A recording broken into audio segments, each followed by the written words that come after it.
మీనరాశి వారికి ఉద్యోగస్తులకి ప్రమోషన్స్, గౌరవం, కొత్త బాధ్యతలు పెరుగుతున్నాయి. వ్యాపారస్తులకి ఎక్స్పాన్షన్ ఆఫ్ యువర్ బిజినెస్.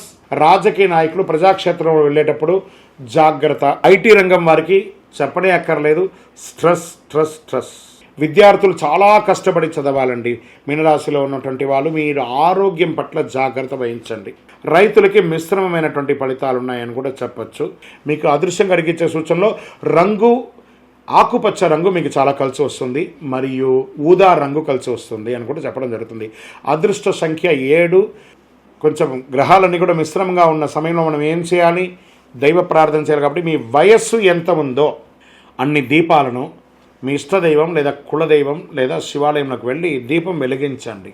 దైవ ప్రార్థన చేయండి. దేహి మే బుద్ధి వైశిష్ట్యం, దేహి మే నిత్య యవ్వనం, దేహి మే పరమ ఆనందం, దేవదేవ జగత్పతి అని ప్రార్థన చేయండి. శని భగవానునికి మీకు అన్ని మేలు జరుగుతుంది.